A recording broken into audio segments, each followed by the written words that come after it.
হযরত শীস আলাইহিস সালাম একজন নবী, যিনি শুধু হযরত আদম আলাইহিস সালামের সন্তান ছিলেন না, বরং ছিলেন তার প্রকৃত উত্তরসূরি। হযরত শীস আলাইহিস সালামের জন্ম হয় এক ভয়ঙ্কর পারিবারিক ট্র্যাজেডির পর, যখন কাবিল হত্যা করে হাবিলকে।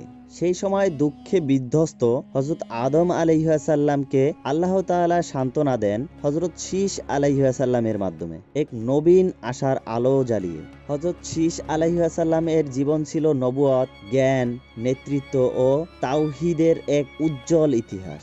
আল্লাহ তাকে নবী মনোনীত করেন, তার উপর নাজিল করেন 50টি সহিফা, যাতে ছিল তাওহীদের দাওয়াত, সামাজিক ন্যায় বিচার ও মানবতার পথনির্দেশ। শুধু তাই নয়, হযরত শীস আলাইহিস সালাম ছিলেন সেই মহান নবী, যিনি ভবিষ্যৎবাণী করেছিলেন শেষ যুগে আগমন করবেন এক মহামানব আহম্মদ। এই ভবিষ্যৎবাণী ছিল তার সহিফায় লিপিবদ্ধ। এই ভিডিওতে আমরা জানব হযরত শীস আলাইহিস সালাম এর জন্ম, তার নবুয়ত, দাওয়াতি জীবন, সমাজ সংস্কার, পরিবার গঠন এবং তার রেখে যাওয়া ঐতিহাসিক প্রভাব, যা আজও ইতিহাসের পাতায় উজ্জ্বল হয়ে আছে। ভিডিওটি শেষ পর্যন্ত দেখুন, কারণ হযরত শীস আলাইহিস সালামের জীবন শুধু ইতিহাস নয়, বরং আমাদের জন্য একটি আদর্শ, একটি পথ নির্দেশনা। পৃথিবীর প্রথম মানব হযরত আদম আলাইহিস সালাম ও তার স্ত্রী হযরত হাওয়া আলাইহিস সালাম এর ঘরে জন্ম নেয় একাধিক সন্তান।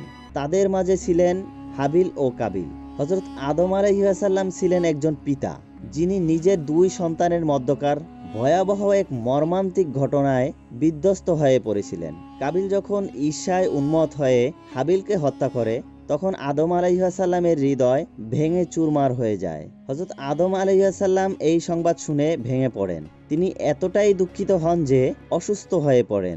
দীর্ঘদিন বিষাদে নিমগ্ন থাকেন। তার হৃদয় জ্বলতে থাকে অনুশোচনায়। আমার দুই ছেলের মধ্যে একজন হত্যা করলো আরেকজনকে। ইবনে কাসির রাহমাতুল্লাহ আলাইহি লিখেছেন, আদম আলাইহিস সালাম এতটাই ভেঙে পড়েছিলেন যে দীর্ঘদিন তিনি কারো সঙ্গে কথা বলতেন না। তার কষ্টের গভীরতা ছিল এমন যে তিনি অসুস্থ হয়ে পড়েন এবং একাকী নির্জনে আল্লাহর দরবারে কাঁদতেন। তার চোখে শুধু একটাই দৃশ্য, নিজের নিষ্পাপ ছেলের রক্তাক্ত দেহ। তার হৃদয় জুড়ে শুধু একটাই প্রশ্ন, আমার ঘরে কিভাবে এমন অন্যায় ঘটল?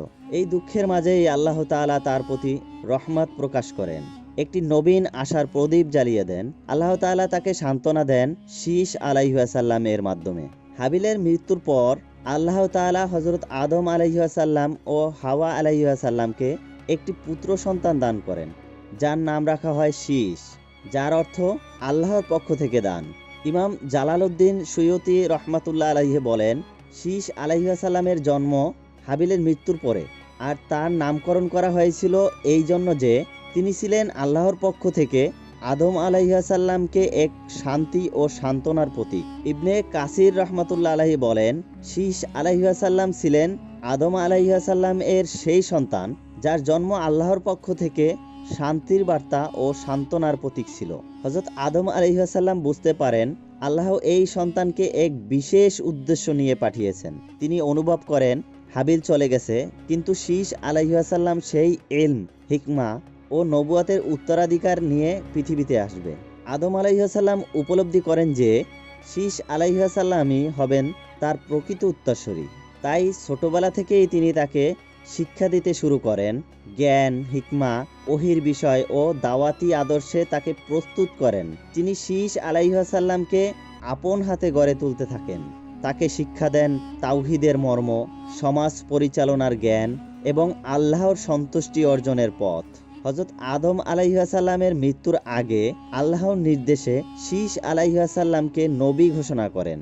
নবুয়ত লাভের পর আল্লাহ তাআলা তার উপর নাজিল করেন 50টি সহিফা, যেখানে উল্লেখ ছিল ঈমান ও তাওহীদের বিস্তারিত শিক্ষা, হালাল ও হারামের বিধান, সামাজিক ন্যায় বিচার, পরিবার ও সমাজ ব্যবস্থার শৃঙ্খলা, দাওয়াত ও তাবলীগের পদ্ধতি।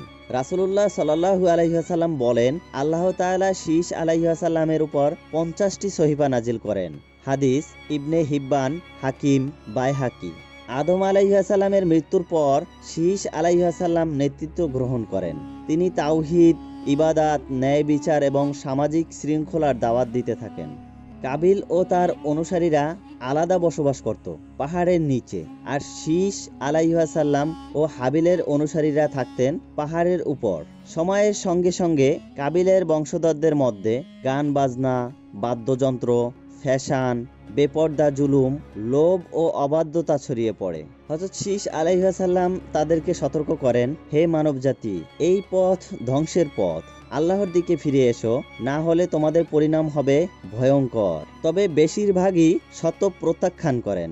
শীষ আলাইহাসাল্লাম ধৈর্য হারাননি। তিনি তার অনুসারীদের ঈমানী চেতনায় জাগ্রত রাখতে থাকেন এবং ভবিষ্যৎ প্রজন্মের জন্য তাওহীদের এক মজবুত ভিত্তি গড়ে তোলেন।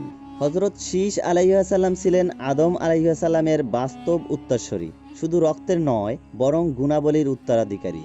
আদম আলাইহাসাল্লাম যেসব আসমানি জ্ঞান লাভ করেছিলেন, শীষ আলাইহাসাল্লাম সেই জ্ঞান ধারণ করে তা প্রচার করেন।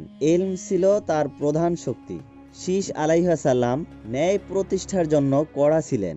অন্যায় দেখলে তা চুপ করে সহ্য করতেন না। তিনি দিনরাত আল্লাহর ইবাদতে লিপ্ত থাকতেন এবং অন্যদেরও সেই পথে ডেকে আনতেন।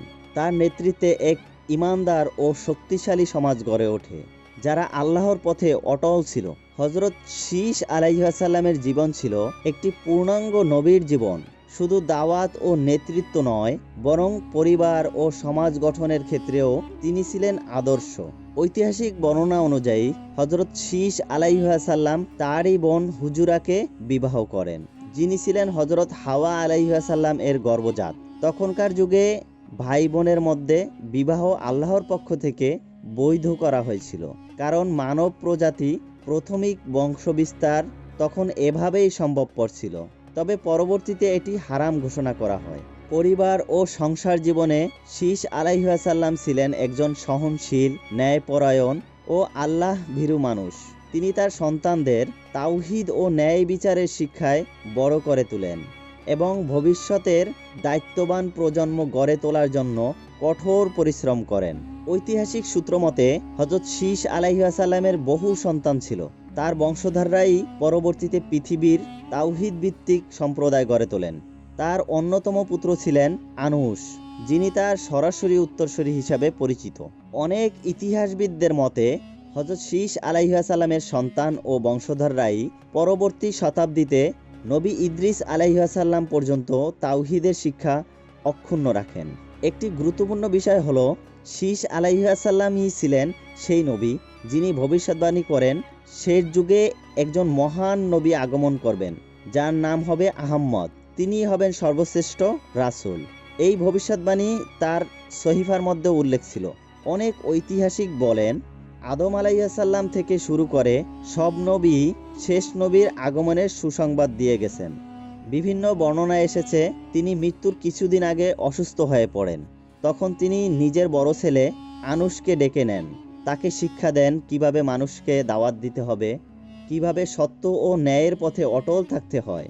তাকে নবুয়তের দায়িত্ব বুঝিয়ে দেন, তার উপর আমানত রেখে যান তাওহীদের বার্তা। তিনি বলেন, হে আমার প্রিয় সন্তান, আমি আমার দায়িত্ব তোমার উপর অর্পণ করছি। তুমি আল্লাহর প্রতি খাঁটি থেকো, মানুষকে আল্লাহর পথে ডাকো, কখনো অন্যায়ের সঙ্গে আপোষ করো না। হযরত শীষ আলাইহিসসালাম দীর্ঘ 912 বছর জীবন লাভ করেন। এই দীর্ঘ সময়ে তিনি আল্লাহর দ্বীন প্রচার করেন, মানুষকে তাওহীদের দিকে ডাকেন এবং ন্যায় প্রতিষ্ঠায় অক্লান্ত পরিশ্রম করেন। হযরত শীষ আলাইহিসসালাম এর দাফনস্থল নিয়ে বিভিন্ন বর্ণনা রয়েছে। তবে প্রসিদ্ধ মতে মক্কা শরীফের নিকটে জাবাল আবু কুবাইস পাহাড়ে তাকে দাফন করা হয়, যেখানে হযরত আদম আলাইহিসসালামের কবর বলে ধারণা করা হয়। আর কিছু বর্ণনায় এসেছে সিরিয়া বা কুফা এলাকাতেও তার দাফনের উল্লেখ আছে। তবে অধিকাংশ ঐতিহাসিক জাবাল আবু কুবাইস মঠটিকেই গ্রহণ করেছেন। হযরত শীষ আলাইহিসসালাম ছিলেন শুধু একজন নবী নয়, বরং হযরত আদম আলাইহিসসালাম এর জ্ঞান, ন্যায় ও তাওহীদের সত্যিকার উত্তরাধিকারী। তার জীবন ছিল আল্লাহর প্রতি আত্মসমর্পণ, মানবতার কল্যাণ এবং নেতৃত্বের এক উজ্জ্বল দৃষ্টান্ত। তিনি আমাদের শিখিয়ে গেছেন, ঈমান, ন্যায় ও আদর্শের পথে টিকে থাকে একটি সভ্যতা। হযরত শীষ আলাইহিসসালামের রেখে যাওয়া এই শিক্ষা আজও আমাদের জন্য অনুপ্রেরণার উৎস।